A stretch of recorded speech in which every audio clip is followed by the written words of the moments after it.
अस्सलाम वालेकुम, welcome back. एक माँ के लिए अकेले सारा कुछ पूरे घर को मैनेज करना और साथ में बच्चों को देखना, और फिर वो बच्चे जो आपके इतने छोटे होते हैं कि मतलब उनमें वो 3 साल का, 2 साल का और 7 मंथ का बच्चा, एक बहुत छोटे छोटे बच्चे होते हैं, इन लोगों को मैनेज करना विदाउट हेल्पर, और आपके पास कोई भी ना हो, आप अकेले हों, आपने फिर सब कुछ ही देखना होता है, तो रियली बहुत बहुत ज़्यादा मुश्किल होती है। और मुझे बहुत से लोग पूछते हैं आप किस तरह सारा कुछ मैनेज कर लेती हैं। देखिए, अल्लाह ताला ना हिम्मत दे ही देता है। ये जो माँ होती है ना, माँ बच्चों के लिए सारा कुछ ही कर लेती है।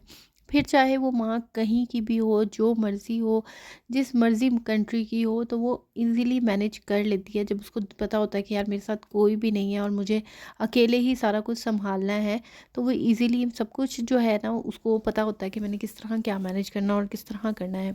और बच्चों को भी वो अपने तरीके से ही मैनेज करती है। और मेरा भी यही हिसाब है कि स्टार्ट में मुझे, जब मेरा सेकंड बेबी हुआ था, तो मुझे काफ़ी मुश्किल हुई थी चीज़ों को मैनेज करने में, सँभालने में। क्योंकि पहले जो होता था कि मैं अपनी ज़ाहिर है एक टोटली जॉइंट फैमिली में थी, मेरे साथ से देवर होते थे, ससुर होते थे। मेरे लिए थोड़ा-सा मुश्किल होता था, बच्चों को देखना भी होता था, रो रहा है बच्चा उसे देखना, और फिर खाना बनाना, कपड़े धोना, सारा कुछ करना होता था। लेकिन फिर भी हिम्मत नहीं आ रही यार, सारा कुछ ही कर लिया। अल्लाह ताला जो है ना, हिम्मत दे ही देता है। हम लोग जो स्पेशली जो मदर्स होती हैं, जब एक माँ बन जाती है ना, आप यकीन मानिए, आपको हर काम करने की हिम्मत खुद ब खुद ही आ जाती है। वो काम भी जो हम कहते हैं नहीं यार हम तो कर ही नहीं सकते। अच्छा, बहुत से लोग मुझे देख के कहते हैं यार कसम से तुम तो बहुत ज़्यादा बच्चों को भी मैनेज कर लेती हो और अकेली होती हो, सारा कुछ तुमने खुद देखना होता है, मुश्किल होती है। मुश्किल होती है, इसमें कोई शक नहीं है, मैं ये नहीं कहूँगी मुझे मुश्किल नहीं होती, मुझे बहुत ज़्यादा मुश्किल होती है। लेकिन क्या करें, मैं यही सोच के खुद को जो है वो एक खुशी या एक दिलासा दे देती हूँ कि कोई बात नहीं, इंशाल्लाह एक ना एक दिन जो है इन्होंने बड़े हो जाना है, इस फेज़ से इन्होंने निकल जाना है, ये इतना कोई लंबा अरसा नहीं होता। और फिर उसके बाद ज़ाहिर है हम अकेले बैठ के इन्हीं के बारे में सोचना होगा, तभी इनका ट्यूशन, स्कूल, अकेडमी हर चीज़ स्टार्ट हो जाएगी, और तब ये हमें वो टाइम नहीं दे सकते बच्चे जो अब हैं। तो मेरा ये होता है कि कभी चिड़चिड़ापन, गुस्सा कभी-कभी आ जाता है, बट अब मैंने अपने गुस्से पे, अपने चिड़चिड़ापन पे बहुत ज़्यादा कंट्रोल कर लिया, क्योंकि इसका फ़ायदा कोई नहीं होता। मैंने देखा है, इसका कोई भी फ़ायदा नहीं है गुस्सा करने का या आपका चिड़चिड़ापन करने का। बच्चों के ऊपर तो बिल्कुल भी किसी किस्म का कोई फ़ायदा नहीं है। तो बस यही है कि आपने बच्चों पे गुस्सा नहीं करना, गुस्से बच्चे को अपने तरीके से जो है वो ढालने की या किसी दूसरे तरीके से ढालने की कोशिश कभी भी मत करें। बच्चा वही करता है जो उसने करना होता है। आप जितनी मर्ज़ी ट्राई कर लें कि वो आपके मुताबिक खाए, आपके मुताबिक सोए, आपके मुताबिक पहने, ऐसा नहीं होता। बच्चा अपनी रूटीन अपने अपने मुताबिक सोता है। मैंने बहुत सी मदर देखी हैं जो ज़बरदस्ती करती हैं, पूरा दिन बच्चे बेचारे पे ज़ुल्म करती हैं, उसको जगाती रहती हैं। हालाँकि उसको शदीद नींद आ रही होती है, लेकिन उसको नहीं सुलाती, और फिर शाम को मगरिब होते ही जी बच्चे को सुला देना है। ये किस किस्म का है यार, उसे दिल में बच्चे को थोड़ा-सा रेस्ट दें।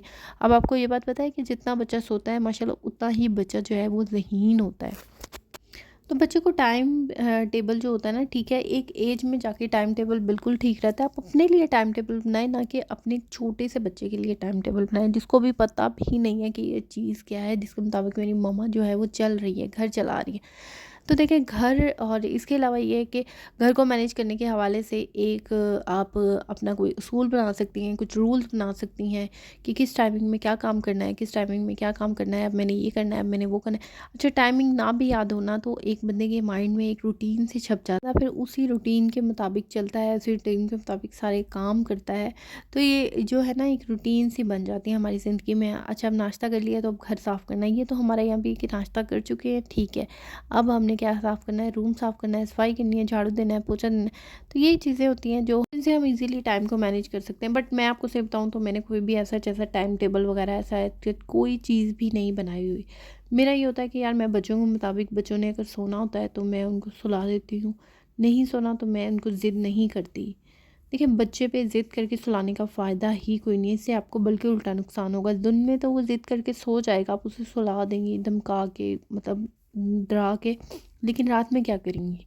रात में एक ऐसा टाइम होता है जिसमें माँ को भी बहुत ज़्यादा शदीद ज़रूरत होती है रेस्ट की, और कहीं न कहीं उसको ज़रूरत होती है कि यार थोड़ा-सा, मतलब थोड़ा-सा टाइम दिया जाए, थोड़ा रेस्ट किया जाए।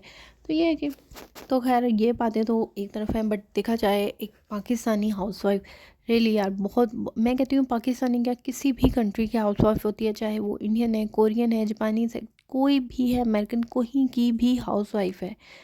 तो देखिए, बिना हेल्पर के घर सँभालना फिर भी बहुत ज़्यादा मुश्किल होता है, स्पेशली जब आपके 3-4 बच्चे एक साथ हो जाएँ, तो फिर उनके लिए भी बहुत बहुत ज़्यादा मुश्किल होती है। अच्छा, मैं अगर बीमार हो जाऊँ या मुझे फ्लू हो जाए, सर में दर्द हो जाए, जिसम में दर्द हो, तो मैं लेट नहीं सकती। अगर मैं लेटूँगी तो यार बच्चे भाँ-भाँ पता नहीं क्या से क्या कर देते हैं, पता ही नहीं चलता। हाँ, रात में ये होता है कि ये मेरे साथ सोते हैं, मुझे पता होता है कि अच्छा ये साथ सो रहे हैं, लेटे हैं, लेकिन दिन में इंसान वही बात आ गई, अगर नींद में चला जाता है तो फिर बहुत ज़्यादा टफ़ हो जाता है उठना।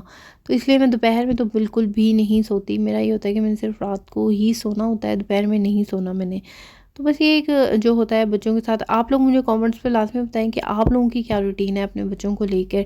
और जो मेरे ख़्याल से स्कूल गोइंग बच्चे होते हैं, उन लोगों का थोड़ा-सा ज़्यादा काम हो जाता है, उन लंच बॉक्स देना होता है ये वो। लेकिन जो छोटे बच्चे होते हैं ना, इनका भी बहुत ज़्यादा काम होता है यार, बहुत ज़्यादा।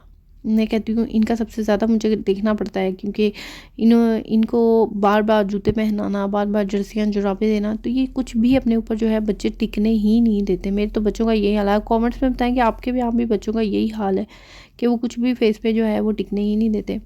ख़ैर इसके बाद जो है मैं यहाँ पे लगा रही थी पोछा, झाड़ू वगैरह मैंने लगा दिया था। सुबह का नाश्ता वगैरह ये बच्चे कर चुके थे और नाश्ते के बर्तन वगैरह भी मैंने उठा लिए थे। ऑलमोस्ट आधा से ज़्यादा काम हो गया था और बस अब ये है कि मैंने पोछा लगाना, और फिर इसके बाद जो है मैंने बच्चों को सुलाना था। दोपहर का टाइम हो रहा था, तो मैं इन्हें दिन में 1 घंटा लाज़मी सुलाती हूँ तकरीबन। अज़ान को और अज़ान तो सोते ही सोते हैं। अज़लान बड़े पे मैं सख्ती नहीं करती, अगर उसने सोना होता है तो वो सो जाता है खुद ही, वरना मैं उस पे कोई सख्ती नहीं करती। हाँ, अज़ान को मैं ज़रूर 1 घंटा सुलाती हूँ, क्योंकि अगर मैं इसको नहीं सुलाऊँगी तो ये मुझे बहुत ज़्यादा तंग करता है। तो आप भी अपने बच्चों सोने की ज़रूर टाइम टेबल बनाएँ यार, इससे बच्चों के लिए सोना बहुत ज़्यादा ज़रूरी होता है। बट हम लोग समझते हैं कि शायद इतना ज़्यादा ज़रूरी नहीं है, लेकिन बच्चों के लिए सोना बहुत ज़्यादा इम्पोर्टेंट होता है। थोड़ा-सा उनकी नींद पूरी होने दें, अभी उनकी उम्र है। तो मैं तो आप लोगों को यही सजेस्ट करूँगी कि अपने बच्चों के लिए एक अच्छा-सा टाइम टेबल बनाएँ, जिस पे वो टाइम पे सोएँ, टाइम पे उठें, और आपका माहौल भी अच्छा गुज़रेगा, घर का माहौल भी अच्छा गुज़रेगा। बच्चों को अपने साथ लगाएँ एज़ अ तो बच्चे भी एंजॉय करेंगे।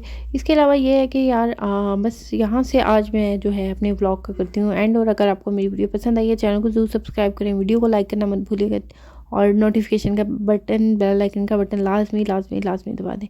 और जी दुआ में याद रखिएगा, अपना ढेर सारा ख्याल रखिएगा। अल्लाह हाफिज़।